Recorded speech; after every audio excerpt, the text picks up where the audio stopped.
Halo Fitness Mania, selamat bertemu, saya JP. Kita akan membahas, kali ini kita akan membahas soal seputar masalah hormon leptin. Oke. Hormon leptin ini, bagi yang belum tahu, itu diproduksi oleh sel-sel di adiposa, di jaringan adiposa, itu sel-sel lemak kita, itu di gudang lemak kita, kalau yang istilah bahasa awamnya. Jadi semakin tinggi lemak kita, semakin banyak leptin yang diproduksi. Tentu ini bukan bersifat linear, jadi bersifat eksponensial. Jadi tidak linear terhadap jumlah massa lemak atau jumlah berat lemak kita. Apa sih fungsi dari leptin ini? Sebenarnya ada dua, yaitu pertama dia akan mengatur metabolisme tubuh, kedua dia akan mengatur nafsu makan kita yang dengan cara menghambat rasa lapar di dalam tubuh kita. Jadi sebenarnya dua fungsi utama itu adalah, pertama dia mengatur metabolisme tubuh. Jadi apabila leptin tinggi, dia akan menaikkan metabolisme. Pada saat leptin rendah, dia akan menurunkan metabolisme. Kita tahu bahwa metabolisme tubuh itu dipengaruhi oleh kelenjar tiroid.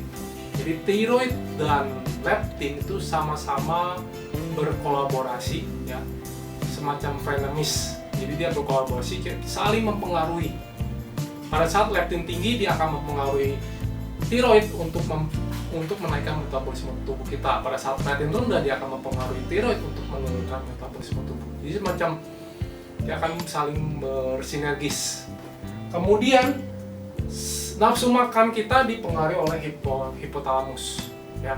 Jadi supaya nafsu makan kita ditekan, ya, dengan cara menghambat grelin untuk menghambat rasa lapar di lambung kita. Itu terjadi pada saat leptin kita tinggi. Dan pada saat leptin kita rendah, nafsu makan kita dilepas, dinaikkan. Jadi sehingga memicu pelepasan hormon grelin dan kita akan merasa lapar. Ya. Kita lihat bahwa orang-orang yang bertubuh obesitas, orang yang gemuk atau kadar lemak yang tinggi, itu memang memiliki jumlah leptin tinggi, tetapi dia memiliki resistensi leptin juga yang tinggi juga. Jadi otak kita menganggap leptin kita sedang rendah karena terjadi resistensi leptin yang tinggi. Sedangkan orang yang kurus atau kadar lemak yang rendah, itu jumlah leptinnya rendah sesuai dengan kadar lemak yang di dalam tubuh. Tetapi resistensi leptinnya rendah, sehingga tubuh meresponnya lebih baik dalam mengetahui jumlah leptin dalam tubuh. Oke, kita akan balik kepada fungsi yang lain, yaitu jadi dia leptin akan dikirim ke otak untuk mempengaruhi hipotalamus dan hipokampus, ya, kedua kelenjar ini dalam otak ini, kemudian mempengaruhi semua sistem endokrin di dalam tubuh. Salah satunya adalah tiroid, kemudian dia juga mempengaruhi pineal. Kelenjar pineal itu kelenjar yang memproduksi hormon tidur. Jadi melatonin atau hormon tidur ini menurunkan leptin dalam tubuh, ya kan. Namun apabila disertai dengan adanya keberadaan insulin, justru hormon melatonin ini menaikkan leptin kita supaya pada saat tidur kita tidak merasakan kelaparan, tidak merasakan rasa lapar, dan kita akan ditekan nafsu makan kita selama saat kita tidur. Itu makanya kenapa pada saat jam makan malam itu kita mengalami kenaikan insulin, kemudian insulin ini akan beredar selama 5 jam, dan pada saat itulah leptin kita akan dinaikkan supaya nafsu makan kita akan berkurang pada saat kita tidur. Lalu dia akan mempengaruhi pankreas, ya. Dia akan mempengaruhi kelenjar sel endokrin kita, yaitu testis dan rahim. Itu fertilitas, kesuburan, yaitu ada ada hormon LH dan FSH, ya. Itu akan mempengaruhi testosteron, mempengaruhi produksi sel sperma tubuh, kemudian mempengaruhi progesteron dan estrogen bagi wanita di dalam rahim. Jadi leptin yang tinggi, testosteron optimal, progesteron optimal, dan sperma akan lebih optimal, kita lebih subur. Pada saat leptin kita rendah, kita LH dan FSH-nya akan diturunkan, kemudian testosteron kita akan dikurangi produksinya, sperma kita juga akan berkurang produksinya.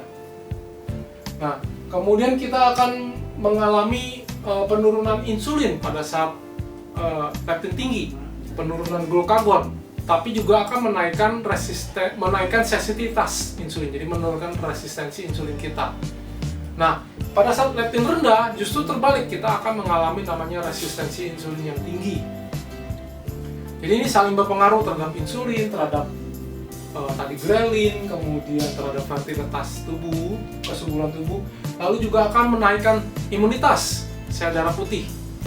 Jadi pada saat leptin tinggi, imunitas kita bertambah, meningkat. Pada saat leptin turun atau rendah, sel darah putih kita akan menurun.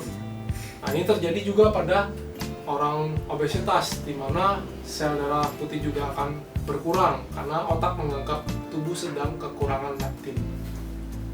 Oke, juga akan mempengaruhi tekanan darah, ya, pembuluh darah kita akan meningkat pada saat leptin tinggi dan menurun, terjadi hipotensi pada saat leptin rendah. Ini selaras dengan pada metabolisme kita yang kita diturunkan, ya, tekanan darah kita juga berkurang, detak jantung kita juga diturunkan, heart rate kita pada saat leptin rendah, dan kemudian heart rate kita juga tinggi pada saat leptin kita tinggi. Kemudian juga mempengaruhi pertumbuhan tulang dan cairan di persendian sinovial kita.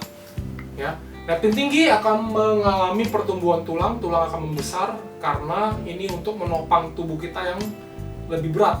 Ya, pada saat leptin rendah, pertumbuhan juga lebih terhambat dan cairan sendi juga lebih terhambat. Jadi apa sih resistensi leptin itu? Resistensi leptin itu adalah tubuh tidak bisa menerima sinyal respon dari gudang lemak kita atau dari adiposa kita. Jadi otak tidak bisa menerima sinyal. Apa yang menyebabkan dia tidak bisa menerima sinyal? Itu adalah peningkatan dari trigliserida di dalam darah atau lemak darah. Semakin tinggi lemak darah kita, semakin menghambat leptin untuk dikirim ke otak. Semakin rendah trigliserid Anda, semakin baik otak akan menerima sinyal leptin dan menurunkan nafsu makan. Jadi itulah yang terjadi pada orang-orang yang semakin gemuk, semakin obesitas, ya tubuhnya semakin buncit, nafsu makan semakin tinggi, kita akan semakin sering lapar. Itu karena leptin kita dihambat oleh trigliserid.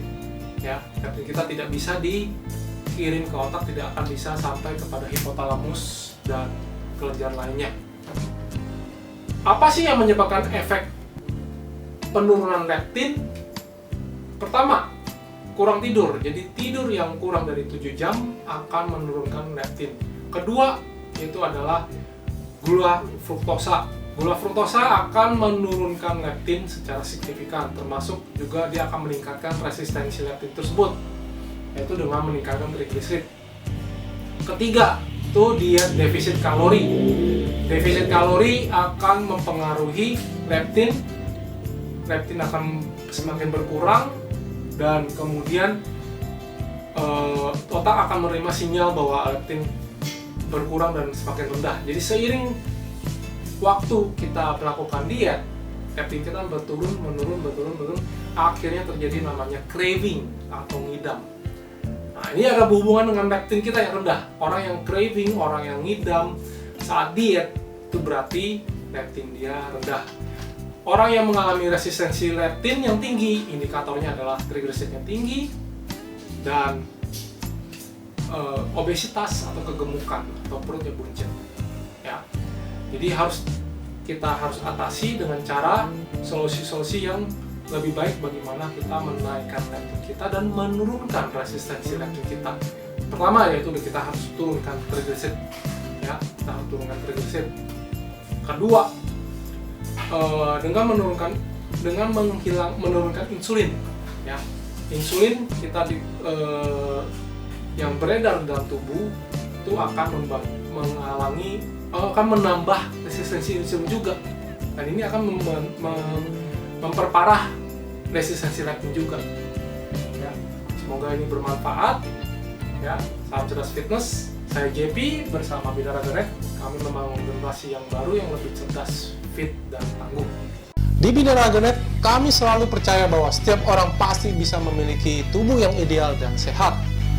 Dengan subscribe, like, dan share video ini, Anda turut membantu membangun Indonesia sehat dan kuat. Salam Jelas Fitness, saya JP.